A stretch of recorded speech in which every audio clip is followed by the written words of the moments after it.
आप देख रहे हैं खबर 100 में हूं आपके साथ राहुल मौर्य। आइए रुख करते हैं इस वक्त की बड़ी खबरों पर, लेकिन उससे पहले एक नजर हेडलाइंस की ओर। मध्य प्रदेश के मंत्री गुरु पूर्णिमा की दी बधाई, माता पिता और शिक्षक को बताया सबसे पहला गुरु। विदिशा के गंज बासुदा हादसे पर छिड़ी राजनीति, कांग्रेस ने शिवराज सरकार पर बोला हमला, सरकार की कथनी और करनी में बताया अंतर। इंदौर में निगम के अमले ने की रिमूवल की कार्यवाही, रहवासियों ने लगाया फर्जी कार्यवाही का आरोप, रहवासी बोले नेतागिरी के दबाव में हुई कार्यवाही।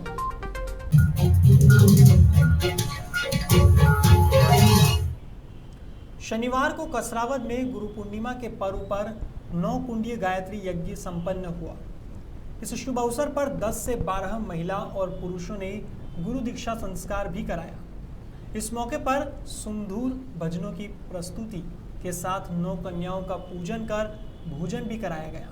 वहीं यज्ञ में मौजूद धर्मेंद्र मुकाती ने बताया कि गुरु पूर्णिमा पर्व हर शिष्य के लिए आत्म समीक्षा का पर्व है।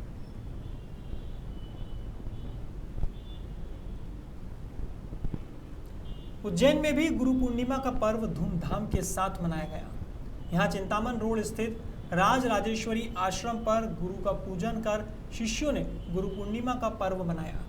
शुभ अवसर पर शिष्यों ने अपने गुरुओं की चरण पादुका का पूजन भी किया। वैसे तो हर साल बड़ी संख्या में गुरु पूर्णिमा पर आयोजन होते हैं, लेकिन इस साल कोविड गाइडलाइन को ध्यान में रखते हुए पर्व मनाए गए।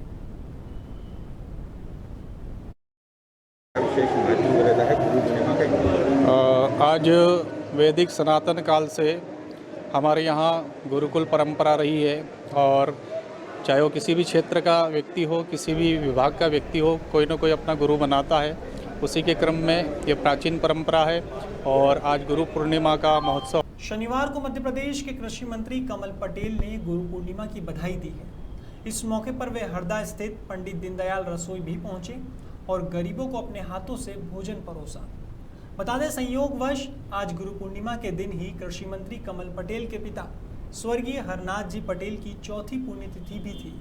इस अवसर पर कमल पटेल का कहना था कि सबसे पहले गुरु माता पिता और शिक्षक होते हैं, जो हमें अंधेरे से उजाले की ओर ले जाते हैं और हमारा जीवन सफल व सार्थक बनाते हैं। आज गुरु पूर्णिमा है। गुरु पूर्णिमा के पावन पर्व पर आप सबको बहुत बहुत शुभकामनाएं। सब गुरुदेव के चरणों में प्रणाम।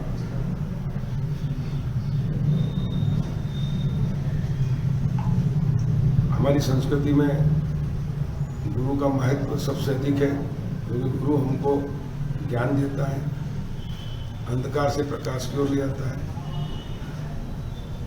जीवन कैसे जिया जाए ये सिखाता है, सद्मार्ग पर ले जाता है, जिससे हमारा जीवन सफल ही नहीं। विदिशा के गंज बासुदा में कुआं धंसने से हुई 11 लोगों की मौत के मामले ने एक बार फिर तूल पकड़ लिया है।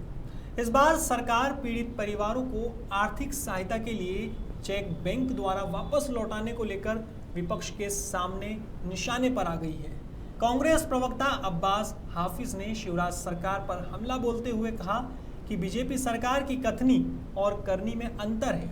उन्होंने कहा कि गंज बासुदा घटना में लोगों ने अपने परिजनों को खो दिया है और बीजेपी के नेता लोगों की भावना के साथ खिलवाड़ कर रहे हैं। इस मामले को लेकर उन्होंने सहकारिता मंत्री अरविंद भदौरिया पर भी निशाना साधा है। आइए आपको सुनाते हैं कि उन्होंने क्या कहा।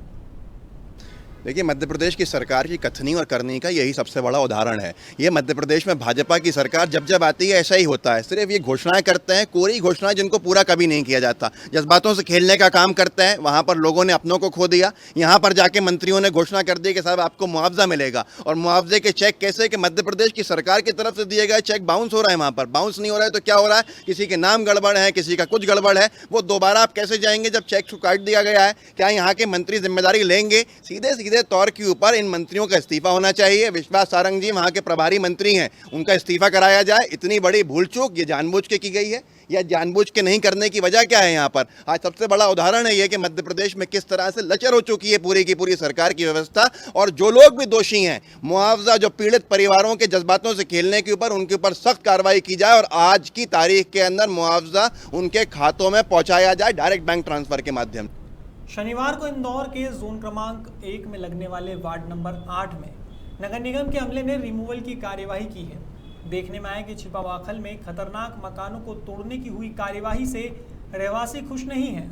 यहाँ के रहवासी निगम के अमले सहित पुलिस प्रशासन पर सवाल खड़े कर रहे हैं। इस कार्यवाही को लेकर रहवासियों का कहना है कि रात को नोटिस दिया गया और सुबह मकानों को तोड़ भी दिया गया। इस बीच उन्हें सामान भी नहीं निकालने दिए गए। बरसों से रह रहे लोगों का तो आरोप यह भी है कि यह कार्यवाही नेतागिरी के दबाव में हुई है। नोटिस पर साइन फर्जी है। ऐसे में लोगों को केवल परेशान किया जा रहा है। इतना ही नहीं, यहाँ रहने वाले एक परिवार का आरोप यह भी है कि उनका लाखों का सोना नहीं मिल रहा है और जरूरी सामान भी इस कार्यवाही में दब गया है।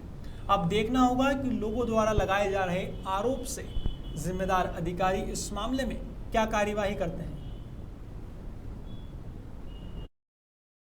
क्या बोल सारा तोड़ दिया भैया बिना डर के। इन्होंने तो हमारे से पूछा भी नहीं, टाइम भी नहीं दिया। भैया थोड़ा वक्त तो देते तोड़ने का, ऐसा कैसे तोड़ दिया। हमारे से छोरी का सारा दहेज का सब सामान रखा, सारा दहेज का सब सामान चला गया। 3 लाख की रकम हमारी चोरी हो गई इसमें से। अब किसका नाम ले।